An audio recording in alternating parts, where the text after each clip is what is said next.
Pues como acabamos de ver, y como les contaba la vez pasada, el movimiento del muralismo en México fue un movimiento que surgió con una intención muy clara. Y esa intención fue la de apropiar la propia historia, pero desde un discurso específico, donde iban a entrar herramientas importantes de ese legado del pasado. Ya el solo hecho de decir, vamos a pintar murales, no vamos a pintar en caballete. El mural presupone, sobre todo en grandes espacios, eh, un tamaño y un volumen importante, un sentido del color, una construcción de la estética. Era la búsqueda de una estética propia y unas raíces, unos elementos que debían estar presentes, una forma de sentir. El muralismo se alimentará entonces en buena medida de la obra de José Guadalupe Posada, sobre todo porque esta es una obra que conoce Orozco, José Clemente Orozco, que va a dar y que también va a conocer Diego Rivera, y que a ambos les encanta. Les encanta por ese valor de tierra, por ese valor de autenticidad, por ese entorno significativo.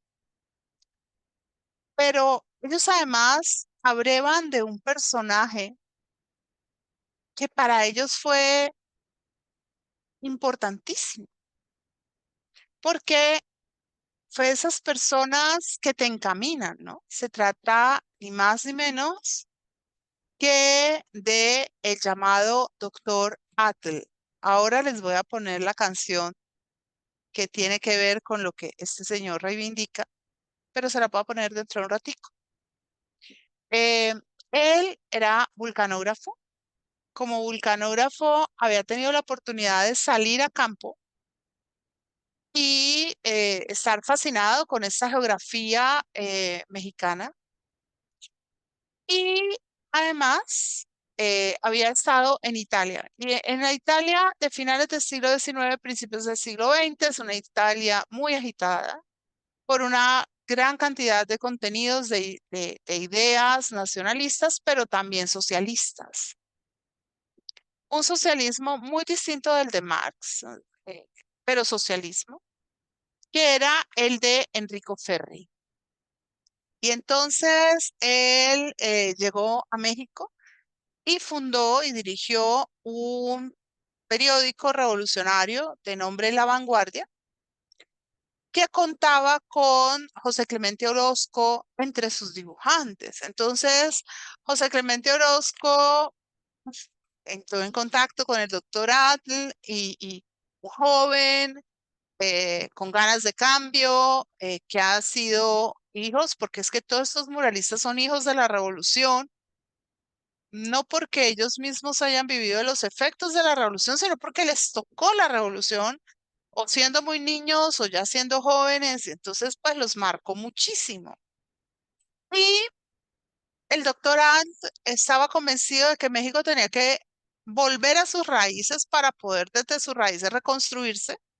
Y él abrazó esta causa indigenista.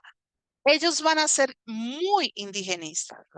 Diego Rivera va a tener una de las colecciones de arte indígena más grandes y en buena medida el trabajo de esos muralistas va a influir en la formación del Museo de Antropología de México. O sea, ellos hasta ese momento, es que hasta empezando el siglo XX, la mayoría de los países americanos, latinoamericanos especialmente, lo indígena no valía nada. Yo me acuerdo y bueno, hoy en día más que decir indígena, decimos lo nativo americano. sea, yo me acuerdo que nosotros crecimos diciendo, cuando la gente le indio era un insulto, no era un término afectuoso, ni era un término de aprobación, era un término de degradación. Y entonces este hombre, que es una eminencia, se pone a sí mismo el nombre de Atl, que significa agua en náhuatl, ¿sí? Eh, el náhuatl tiene mucho esa terminación atl, que los españoles no podían pronunciar y por eso en vez de decir nosotros chocolate, decimos chocolate. Y en vez de decir nosotros aguacate, decimos aguacate. Porque los españoles no eran capaces con esa terminación. Esa terminación quiere decir agua en náhuatl. ¿Qué es el náhuatl? Es la lengua de los aztecas. ¿Sí? Los aztecas se dan a sí mismos el nombre de mexicas. Y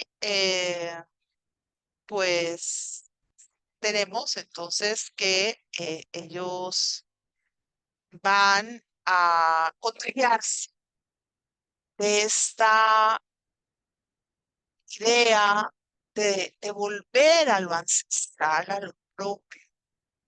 Y Atl va a colaborar en el movimiento muralista y va a pintar volcanes, y cráteres, peñascos. Él pinta fundamentalmente paisajes, lo que estamos viendo. Y eh, él, digamos, va a tener una trascendencia inmensa en estos jóvenes que están en la escuela, primero algunos de Bellas Artes y que hacen parte de lo que será el sindicato de pintores, escultores y obreros intelectuales, que va a plantearse que el arte no es una prerrogativa de los poseedores de medios y de los recursos económicos, sino que el arte debe ser un elemento al servicio del pueblo y de la creación de la conciencia del pueblo.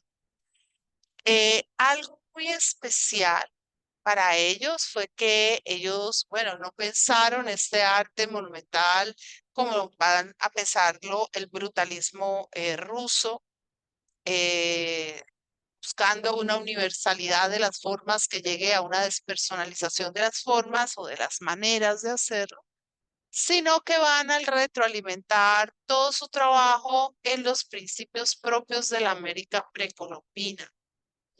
Y entonces van a buscar que los contenidos de la revolución no se queden limitados a las estructuras económicas o a las prácticas gubernamentales, sino que lleguen hasta el ser humano del pueblo y que desde el arte también se creen los contenidos de conciencia que vayan a apoyar la transformación social que se ha buscado desde la revolución.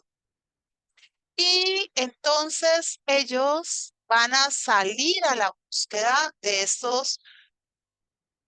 de esas creaciones originales, de esta estética y de esta, digamos, de este desarrollo realizado por las sociedades nativas y van a unir esos contenidos con las aspiraciones colectivas que había planteado la revolución de 1910, una revolución que va a evolucionar a lo largo de toda una década, que se va a ir transformando de lo que empezó haciendo Madero a lo que llegó a construir y a crear Emiliano Zapata, ¿sí?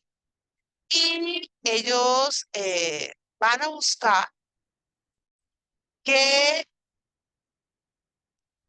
digamos, este arte impulse el logro de lo que ellos habían buscado que se diera dentro de la revolución. Voy a parar aquí otra vez. Un momentico, hoy la clase perdón, va a estar un poco más, digamos, en cierta medida, un poco más en la música, pero es que no quiero perder el chance